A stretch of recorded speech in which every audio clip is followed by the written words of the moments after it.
Bien, hermanos, buenos días a todos. Vamos a reflexionar juntos en una porción de la palabra. ¿Se acuerdan dónde nos quedamos el domingo pasado? No sé si recuerdan, pero vamos a estar en Hechos capítulo 2. Acompáñenme ahí, hermanos, vamos a reflexionar unos minutos breves en el libro de los Hechos, Hechos capítulo 2, y vamos a leer de los versículos 37 al 42. Acompáñenme ahí con su Biblia, espero que tenga ahí su Biblia y acompáñenme en la lectura, Hechos capítulo 2, versículos del 37 al 42.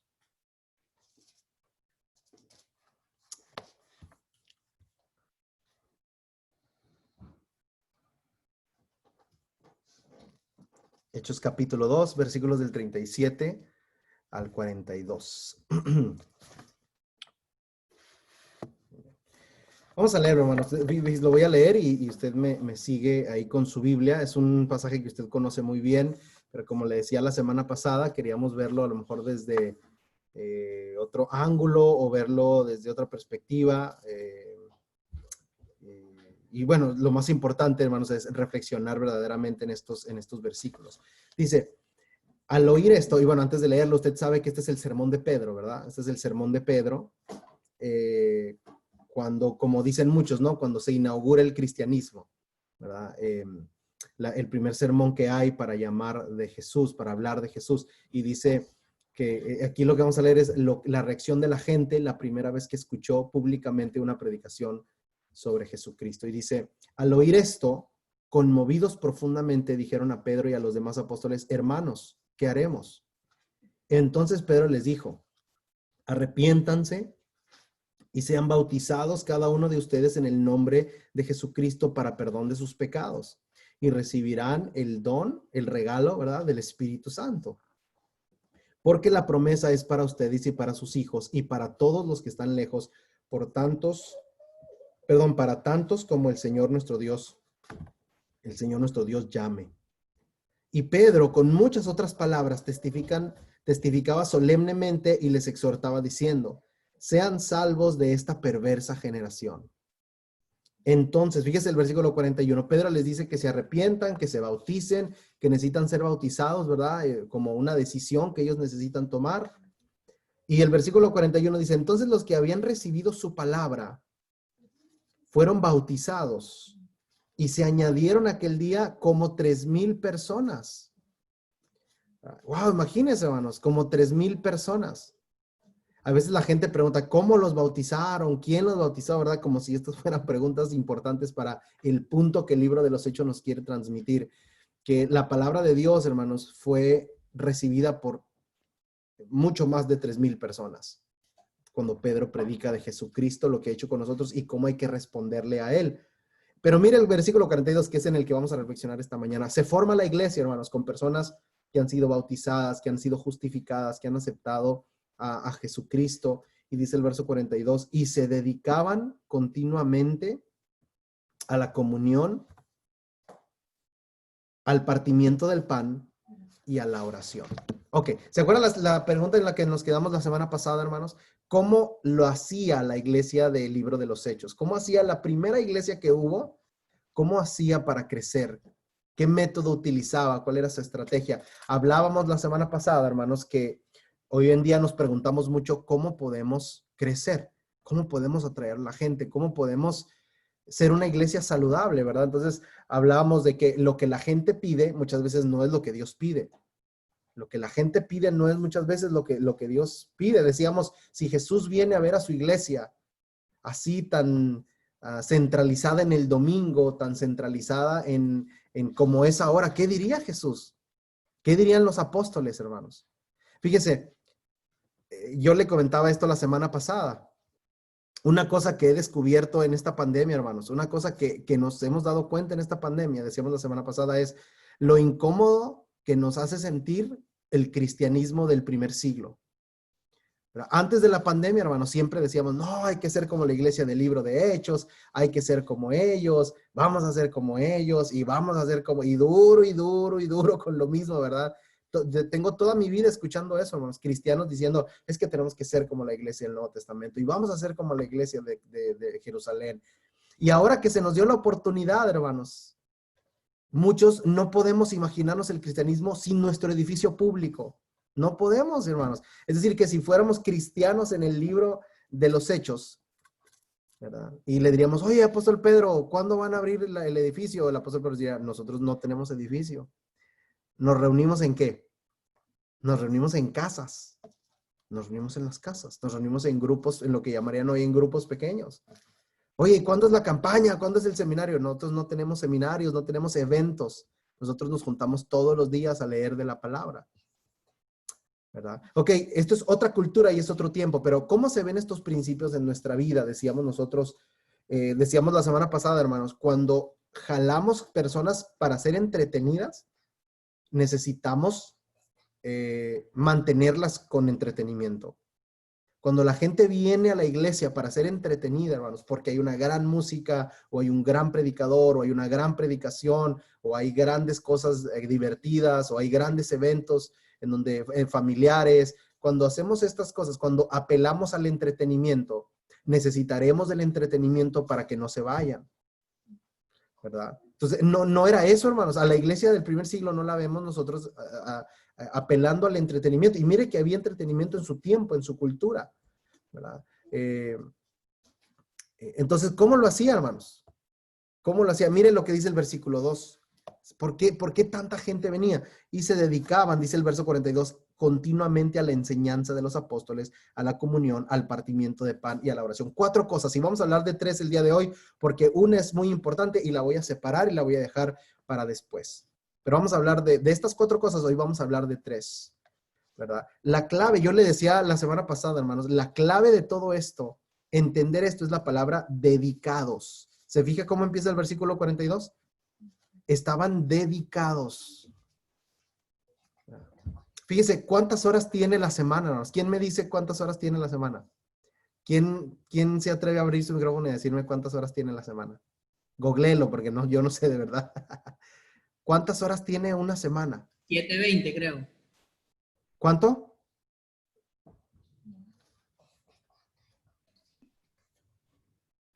2:40. Yo no sé por qué 7:20, ya va. A ver, Googlearme. ¿cuántas horas tiene una semana? A ver, ¿quién me dice? La verdad, yo no sé la respuesta, ¿eh? Déjeme le aclaro que no sé. Voy a confiar en usted porque no lo consulté. ¿Cuántas horas? 8 dice. 7 por 24, ¿cuánto es? A ver, los ingenieros. 168. 168 horas, ok. 168 horas. Bueno, suena correcto. No sé si es correcto, pero suena correcto. fíjese, 168 horas, hermanos. Fíjese la palabra del versículo 42, se dedicaban. ¿Cuántas horas dedicamos nosotros a estas 4 cosas, hermanos? Al partimiento del pan, a la enseñanza de los apóstoles, a la comunión y a la oración. De las 168 horas, hermanos. Déjeme, le hago otra pregunta. ¿En qué pasa usted más tiempo? ¿Pasa tiempo dedicado a estas 4 cosas juntas? ¿O pasa más tiempo en su celular? Usted, y fíjese, todas las horas combinadas, no le voy a decir una por una, no, todas combinadas. ¿Usted pasa más horas dedicado a estas 4 cosas o pasa más tiempo en su celular, por ejemplo? ¿O pasa más tiempo en la televisión? Porque la clave de esto, hermanos, la clave de esto son 2 cosas. Una, entender, hermanos, que ellos, los cristianos, estaban dedicados. Los cristianos del libro de los Hechos estaban dedicados. ¿Sí? Estaban dedicados. Y segundo, hermanos, el gran error es pensar que estas cosas, para dedicarnos a estas cosas, necesitamos del evento en la iglesia, que necesitamos estar con la iglesia. Porque a veces el remedio de muchas personas es decir, bueno, hermanos, hagamos más reuniones, ¿verdad? Vamos a hacer más reuniones, vamos a hacer más eventos, vamos a hacer más cosas. Y esa no es la solución, hermanos. Cuando dice aquí, se dedicaban continuamente, no quiere decir que tenían campaña todos los días, que tenían seminarios todos los días. Hay personas que a veces, hay cristianos que queremos llenar de eventos las horas que debemos pasar personalmente, ¿verdad? Esto es una pregunta para usted en su intimidad. ¿Sí? Yo he visto que se repiten horas, se repiten generación tras generación, lo mismo entre las familias cristianas, hermanos. Nos pasa lo mismo. No estamos dedicados a esto con nuestros hijos en nuestra casa y crecen y de verdad los papás se preguntan, ¿por qué no le interesa? ¿Por qué no quiere? ¿Verdad? ¿Por qué no quiso? Hermano, ¿por qué no quiere? Pues, ¿por qué no va a querer? ¿Usted qué cree? ¿Qué piensa usted? ¿Por cuál es la respuesta? Si estamos dedicados a otras cosas, ¿por qué ellos habrían de querer? ¿Por qué nosotros habríamos de querer? Se fijan, hermanos, la palabra clave del versículo 42 es, estaban dedicados. 3 cosas. A la enseñanza, bueno, son 4, pero de nuevo voy a hablar de una, voy a hablar de 3 y una la voy a dejar para otro día porque es muy importante, hay que ahondar en esa más. Entonces vamos a hablar de la enseñanza de los apóstoles, del partimiento del pan y de la oración. ¿Sí? La iglesia del primer siglo, hermanos, no se sentaba de una manera logística a decir, ok, vamos a hacer una estrategia de marketing. Y de nuevo, lo había en su cultura, hermanos, sí lo había. Y también, hermanos, la iglesia en el primer siglo no está peleada con la logística ni la organización. Ellos no son personas que improvisan y que dejan que todo fluye. En el capítulo 6 hay una organización excelente para servir en los ministerios. En el capítulo 15 hay una organización, una logística para enseñar varios principios. Entonces, no, ¿verdad? No está hablando en contra de la organización, sino a lo que se dedicaban, hermanos. Ellos se dedicaban a la enseñanza de los apóstoles, el partimiento del pan y la oración. Son 3 cosas que en nuestra cultura no podemos copiar. Y esto es un principio hermenéutico y de interpretación bíblica muy importante. No podemos copiar exactamente como está aquí por 2 razones. Porque no somos de esa cultura ni somos de ese tiempo, ¿verdad? Entonces no podemos pretender que somos de personas de hace 2000 años de esta cultura. Pero sí, hermanos, lo que sí podemos hacer es entender el principio bíblico que trasciende el tiempo y la cultura y preguntarnos cómo se ve esto en nuestro tiempo. ¿Cómo se ve esto en nuestro tiempo? Mire, en primer lugar, la enseñanza de los apóstoles, hermanos. La iglesia en el primer siglo no tenía el Nuevo Testamento. La iglesia en el primer siglo, hermanos, no tenía el Nuevo Testamento. Utilizaban 2 cosas para estudiar. Fíjese bien en esto. Utilizaban 2 cosas para estudiar. Si usted cree que ellos podían abrir el Evangelio de Marcos o el Evangelio de Mateo, no podían, no lo tenían. Pero estaban dedicados a 2 cosas. Una, a la ley. Estudiaban la ley, hermanos. Estudiaban el Antiguo Testamento. ¿Sí? Por eso en la iglesia, aquí nosotros estudiando, hemos dicho una y otra vez, necesitamos ampliar nuestra mente en cuanto al Antiguo Testamento. Necesitamos amar el Antiguo Testamento. Necesitamos entender que esas ideas que muchos cristianos repiten, ¿verdad? Que dicen, es que el Antiguo Testamento ya pasó. No es así, hermanos. La Biblia no enseña eso. Ya pasó el Antiguo Pacto. ¿Cierto, hermanos? Ya no vivimos bajo el antiguo método de justificación, pero el Antiguo Testamento, hermanos, es muy importante que conozcamos a Dios a través de él.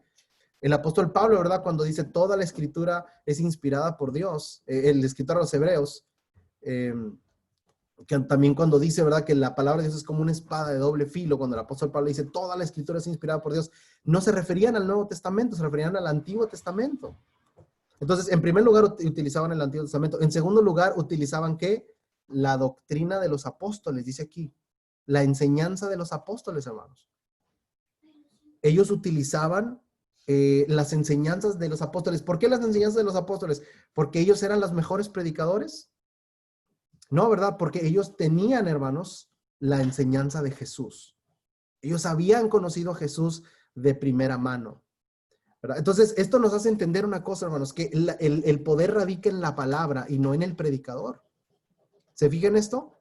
El poder radica en la palabra, hermanos, no en el predicador. ¿Verdad? Es por ejemplo, yo me acuerdo cuando era niño, hermanos, y jugábamos fútbol ahí en la cuadra, ahí en el barrio. Yo me acuerdo que uno siempre se quería ir con los que son más buenos para jugar, ¿sí o no, hermanos?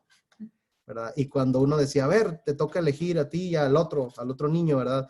Siempre, a mí me elegían siempre de primero, hermanos, porque era el mejor de la cuadra, ¿verdad? Para ganar, así que no me eligen ni ahorita aquí en la iglesia, ¿verdad? Para jugar. Pero, ¿qué hacía uno, hermanos? Uno siempre buscaba a los que son mejores para tratar de asegurar la victoria, hermanos. ¿verdad? Para tratar de asegurar que ganamos. Cuando nosotros elegimos la palabra de Dios, hermanos, nos aseguramos de que lo mejor esté en nuestro equipo. ¿Qué pasaría, hermanos, si en lugar de que escucháramos menos a los pastores de YouTube y leyéramos más de la palabra con nuestros hermanos? ¿Se fija? Que pudiéramos escuchar menos, hermanos, porque muchas veces esos pastores de YouTube lo que hacen es confundirnos, ¿verdad?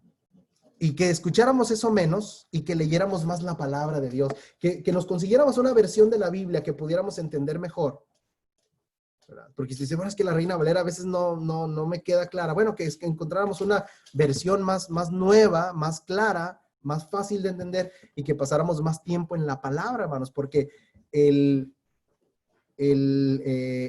poder, hermanos, radica en la palabra y no en el predicador, hermanos. Sí, por eso la iglesia en el primer siglo lo que hacía no era dar sermones, era leer la palabra, hermanos. Sí, cuando nosotros confiamos en el predicador y decimos, no, es que ese predicador sí es bueno, ese predicador, ese pastor de YouTube, ¿verdad? O ese predicador fulano, hay que invitarlo. Cuando hacemos eso, es como querer lavar la ropa, hermanos, en el agua sucia. Se fija, yo me acuerdo que cuando era niño, hermanos, también íbamos a veces a algunos ranchos, algunos pueblitos y a veces veía a la gente, no sé si a usted le tocó ver esta imagen, ¿verdad? Lavando su ropa en el canal del agua, como le decimos en México, en un arroyito de agua, y ahí en la piedra estaba la gente y dándole a la ropa. ¿No le tocó ver esto alguna vez, hermanos? Personas lavando la ropa en un arroyito de agua. ¿Le ha tocado ver esto? ¿Sí ha visto esto? Personas lavando. La ropa no queda igual que en la lavadora o que en el lavadero, ¿verdad? Porque pues estamos tratando de lavar nuestra ropa con un agua que no está totalmente limpia. Entonces, cuando tratamos de poner nuestra confianza en el predicador y no en la palabra, es como lavar la ropa con el agua del canal, hermanos, como con el agua del arroyo, ¿verdad? Nunca se va a comparar. Es decir, mi predicación, hermanos, yo la puedo adornar, ponerle diapositivas y tratarlo de hacer lo más creativo posible, lo cual no creo que es malo, pero nunca se va a comparar, hermanos, con la pureza de la palabra de Dios. ¿Se fija? Nunca se va a comparar con la pureza de pasar tiempo en la palabra, ¿verdad? Algo a lo que estaban dedicados ellos, hermanos, era a estas dos cosas: a estudiar la ley, a estudiar el Antiguo Testamento, y dos, a escuchar la enseñanza de los apóstoles. ¿Y la enseñanza de los apóstoles cuál era? Sobre Jesucristo, sobre su sacrificio, sobre su resurrección, sobre su ministerio. Era la enseñanza de los apóstoles, hermanos. Ahora déjeme le pregunto esto yo: ¿qué tan dedicados estamos nosotros a la enseñanza de la palabra? ¿Qué tan dedicados estamos nosotros a la enseñanza de la palabra? Número 2, hermanos, la iglesia estaba dedicada al partimiento del pan. ¿Nunca le ha pasado, hermanos, nunca le ha pasado a usted que usted ve un accidente y usted queda muy impactado por todo el día o por varios días? ¿Le ha pasado esto alguna vez? Que usted ve un accidente, usted ve una situación, o ve una pelea, ¿verdad? Por ahí se agarraron dos ahí a trancazos y usted que le tocó muy cerca, ¿verdad? Y usted queda impactado. O fue usted el que se andaba peleando a lo mejor, ¿verdad? Y usted queda impactado. Usted ve un accidente o que atropellaron a alguien. Una situación así fuerte en su día. ¿Y le ha pasado eso alguna vez? Que usted se queda pensando eso y hasta se duerme y sueña con eso. ¿Nunca le ha pasado eso? Se duerme y sueña con esa situación que usted vio, hermanos. Ahora, déjeme le digo esto. La iglesia del primer siglo, hermanos, había quedado impactada, así como cuando nos impacta un accidente, una pelea, un atropellamiento o una situación fuerte, así como quedamos todo el día pensando, o varios días, hermanos, que no se nos puede borrar esa imagen. Así estaba la iglesia, hermanos, con la muerte de Jesús. Lo habían visto. No es lo mismo, hermanos, que lo leamos y que nos lo narren a haber visto a Jesús de Nazaret colgado en la cruz. Ahora, ¿por qué le digo esto? ¿Se imagina usted el significado que para la iglesia en el primer siglo tenía partir el pan y tomar del vino? ¿Sí me explico, hermanos? ¿Se imagina usted el significado que a veces nosotros, hermanos, a veces esto ya a veces no significa mucho, porque nuestra mente anda pensando en la serie de Lucifer, ¿verdad? De Netflix, o andamos pensando en que estamos ahí viendo el crockpot, ¿verdad? Que no se nos vaya a quemar el caldo. Estamos pensando en otras cosas. Y el punto principal no solamente es concentrarnos, hermanos. A lo que yo quiero llamar su atención es, ¿qué significaría tomar ese pedacito de pan y tomar esa copa de vino, ese fruto de la vid, para estos hermanos de Hechos capítulo 2 que dice, ellos se dedicaban? No dice ellos practicaban el partimiento del pan, dice ellos se dedicaban al partimiento del pan. Recordando ese hecho, hermanos, que lo tenían como un video en su mente que no habían podido olvidar. Habían visto la mayoría de ellos aquí en Jerusalén, hermanos. Estos que están aquí partiendo el pan, habían visto a Jesús de Nazaret colgado. Y segunda cosa que quiero decirle. ¿Se imagina usted la iglesia en el primer siglo, hermanos? No solamente recordando a Jesús, sino recordando a aquellos hermanos que han sido encarcelados o asesinados por causa de Cristo. ¿Se imagina esto, hermanos? Partir el pan, tomar el jugo de la vid pensando en, bueno, hace 3 semanas que estábamos partiendo el pan, estaba aquí nuestro hermano y ahora está en la cárcel. O hace un mes, hace 4 semanas, hace 5 semanas, estaba aquí alguien con nosotros, todos estábamos partiendo juntos el pan y ahora no está, ¿verdad? Lo mataron o lo castigaron físicamente por causa de Cristo. ¿Sí? Y yo le pregunto, hermanos, teniendo estas dos cosas en mente, pensando en Jesús y pensando en los hermanos a quienes han perseguido, ¿qué significado tendría? ¿Qué poder tenía? Porque el significado es el mismo en ese tiempo y ahora, pero ¿qué poder tendría cuando esos cristianos ponían ese pan en su boca y tomaban de ese jugo de la vid? ¿Cómo se imagina que sería eso? Ellos estaban dedicados al partimiento del pan, porque ya sabemos, hermanos, que el partimiento del pan no solamente es recordar la muerte de Jesús, sino también es comunión con nuestros hermanos. Por eso el apóstol Pablo en 1 Corintios 11 dice que tomar la cena indignamente, hermanos, es tomarla sin estar unidos con mis hermanos como un solo cuerpo. Recuerda lo que hemos repetido aquí tantas veces en la iglesia, hermanos. Indignamente no quiere decir que yo no soy digno por mi vida, porque si no nadie lo seríamos, hermanos. Nadie vendríamos, nadie podríamos acercarnos confiados. No quiere decir eso, hermanos. Si decimos, a ver, los dignos levántense para tomar cena, nadie lo haríamos. El apóstol Pablo habla de hacerlo como un solo cuerpo. Y tercero, hermanos, estaban dedicados a la oración. Estaban dedicados a la oración. Nuestra iglesia, hermanos, no va a sobrevivir sin la oración. ¿Sí? Nuestra vida espiritual no va a sostenerse sin la oración. Nuestra congregación y los planes de la congregación no se van a llevar a cabo si nosotros estamos pensando en logística y en creatividad, y estamos pensando en todas estas cosas que pueden ser buenas, pero si no hay oración,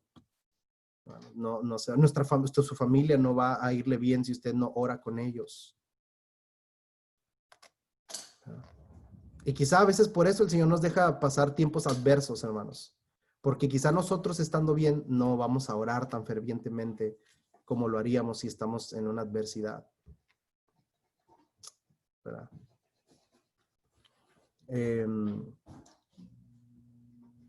Y la iglesia en el primer siglo, hermanos, pasaba tiempo orando. Oraban y pasaban días completos orando. Y nuestra iglesia, hermanos, necesita de su oración. ¿Verdad? Nuestros ministerios necesitan de su oración. Nuestra vida espiritual necesita de la oración. Nuestras familias necesitan de la oración.